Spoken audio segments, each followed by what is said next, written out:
You are one of the delegates in keeping the Jewish legacy alive through your work and your music. So tell us more about yourself and about what you do. Well, I am first and foremost a musician, but I also say that I am a cultural ambassador because everything that I do is to support the education of Sephardic culture.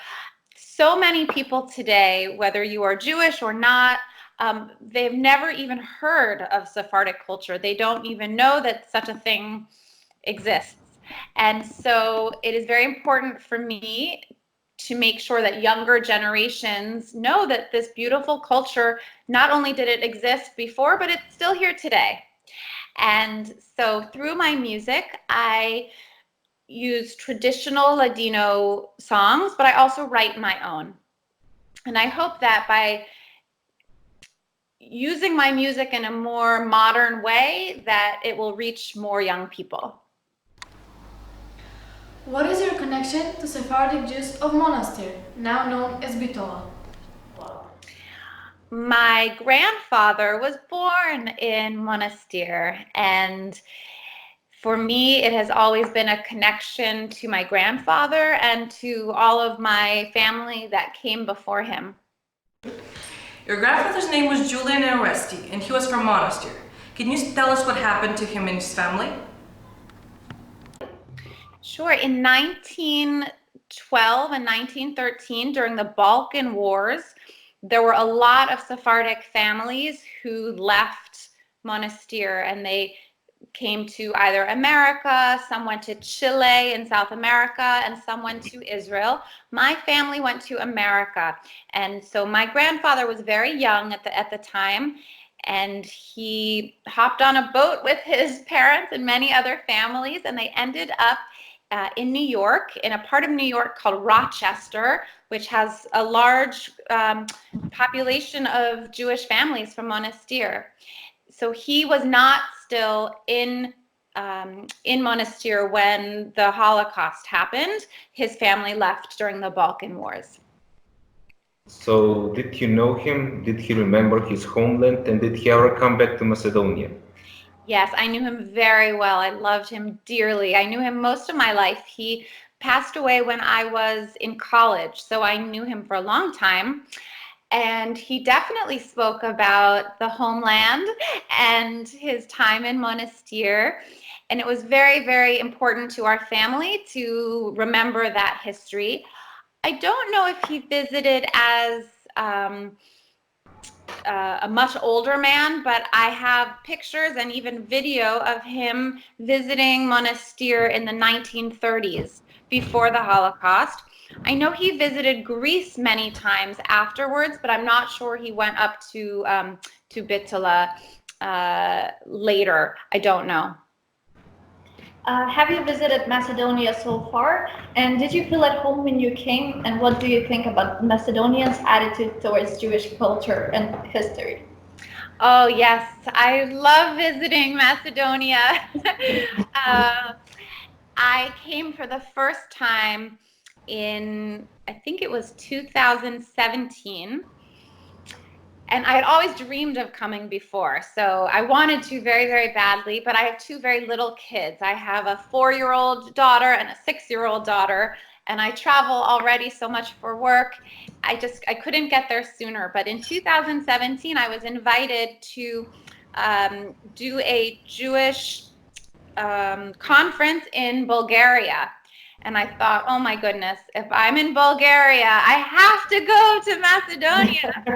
So I did everything I could, and I really, Facebook is amazing because I had made friends from Macedonia just on Facebook, and some of them said, oh my goodness, I hear you're going to Bulgaria. You have to come. And they arranged the trip for me. It was amazing. People I never met in person, they made this whole trip for me and organized a concert for me. It was incredible. So I went to Monastir or Bitola for the first time 2.5 years ago, and I fell in love. The people were so generous to me and so beautiful and so warm and so just open-armed to me.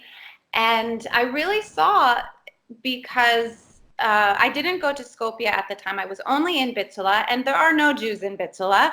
And all of the people, the non-Jews, knew so much about Jewish history. It was incredible. And they really proved to me that the Jewish history of the city is still very much in like the memory and the consciousness of the citizens, in a way that I was shocked. I was so surprised, and it was a beautiful surprise, and it made me want to connect with the people more and to come right back. So I returned home to America, and I quickly, pretty quickly, organized a trip. I brought 20 Americans over with me the next year because I wanted them to see what I saw. And so the next year I brought this group, and it was an even better trip. We went not only to Bitola, but we went all over Macedonia. And again, I found the same thing. Wherever we went, the citizens were so interested in the Jewish history and wanted to be a part of our trip. And it was so beautiful that even today, all I want to do is come back and do more work in Macedonia. So that's what I'm doing now. Did you like the Holocaust Museum in Skopje? Wow, it was so impressive. I can't believe how modern it was and how rich with material. My family has material in the museum, and the way they presented it was so beautiful. I love all of the digital work and archives, and it was very comprehensive. They had so much information, and it's so modern. I mean, it's don't tell some American museums, but it's better than some of the American museums. Wow, it's We amazing. would love to meet you when you come next time. I will come for 1 week in March. And Will you then visit? again, I think in October, and then I'm bringing even a bigger group the next March. So I will be there quite a lot in the next year. What is the biggest inspiration for your music? Are any of your songs based on your family history and your Macedonian Jewish ancestry? Oh yes, definitely. I have all of my songs come from a memory or a story that someone in my family told me. One of my favorite songs is called Chica Morena, and that is about the Sephardic girl who has been kicked out of different countries, and she's wandering the earth just trying to find her way home. And for me, that really is like the answer to everything I do. I feel like I've spent my whole life trying to understand where I come from and to find my way home and to really understand my roots. And so that song in particular really represents me. And I try to do that with all of my songs. I find something, some symbol in my Sephardic history to write a song about. So, did your family cherish Jewish history, tradition, and culture, and do you try to keep those things alive in your family? Yes, I would say in Jewish culture, it's not that different from any other culture. A lot of the traditions survive through food and through music. So certainly with food, we eat a lot of monasterily foods. I don't know if they're Macedonian foods, but we have a lot of cookbooks that are just from Jewish families from monastir. And I grew up eating a lot of those foods. There's one cookie in particular that I love called the taliku, and I still make it. It's like a little biscuit cookie. And so definitely foods. And with music, the Ladino language has survived for 500 years. It was my grandfather's first language.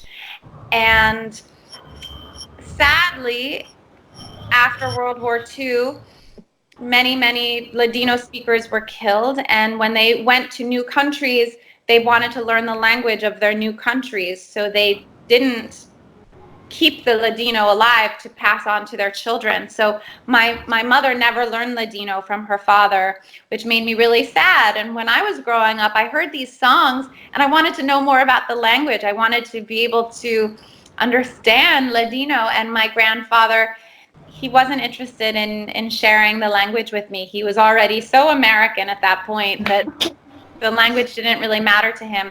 So that's one of my biggest regrets. But the language does live on with the music.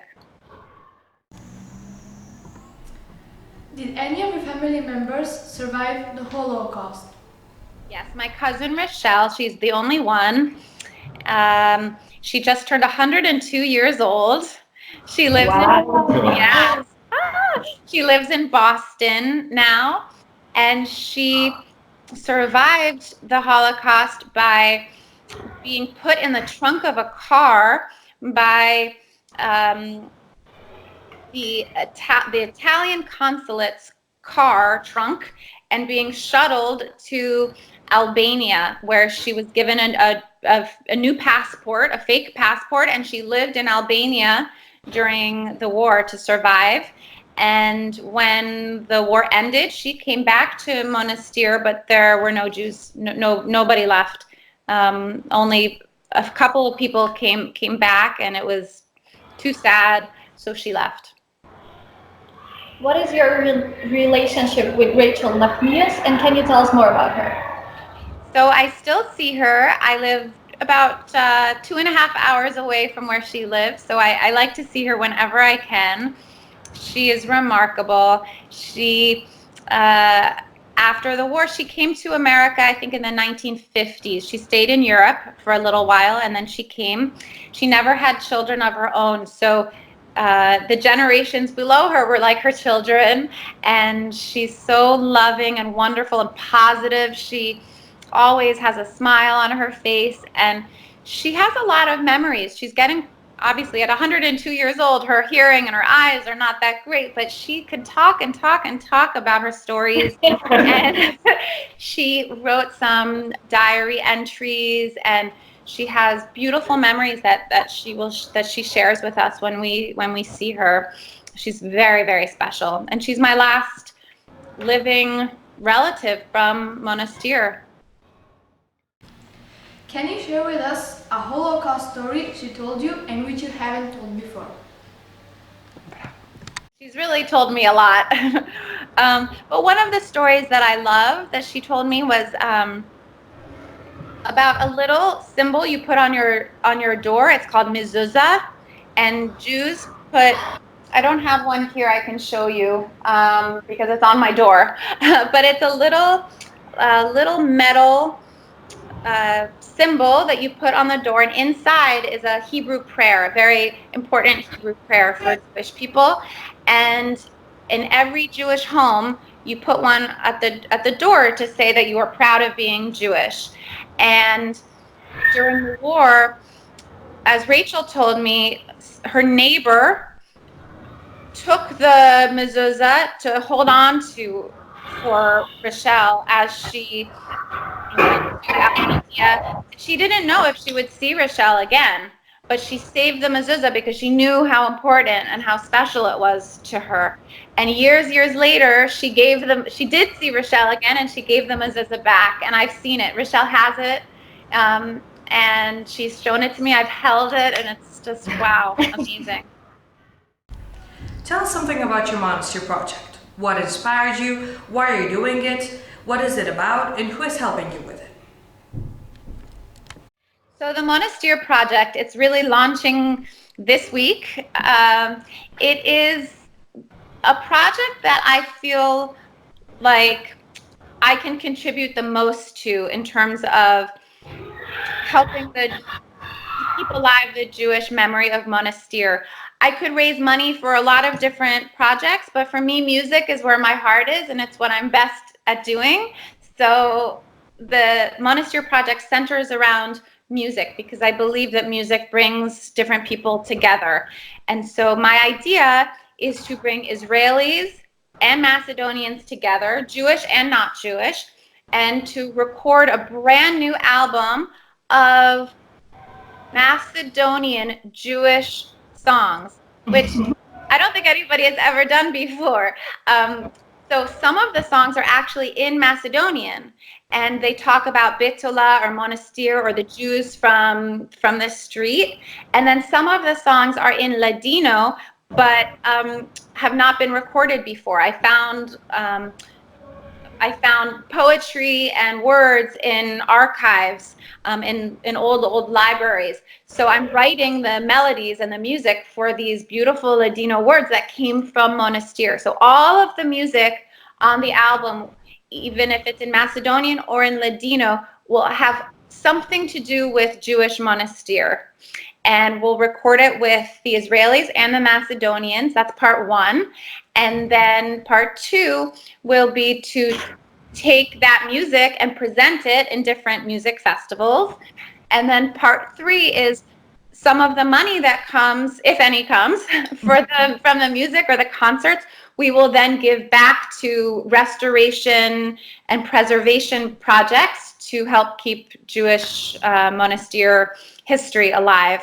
So this is my way of giving back to Monastir and to all of the people in Macedonia who are doing such great projects and who inspire me every day with their commitment to keeping this Jewish history alive. So I want to be able to do something in my own way that can help those efforts. And I really think music can bring all of these people together. And we're trying to include as many people as possible in the recording, so a lot of people will feel like they are involved. Yes, so what's your message for Macedonian teachers regarding the history of the Sephardic Jews from Macedonia and the Holocaust education? Well, keep on doing what you're doing. It's amazing.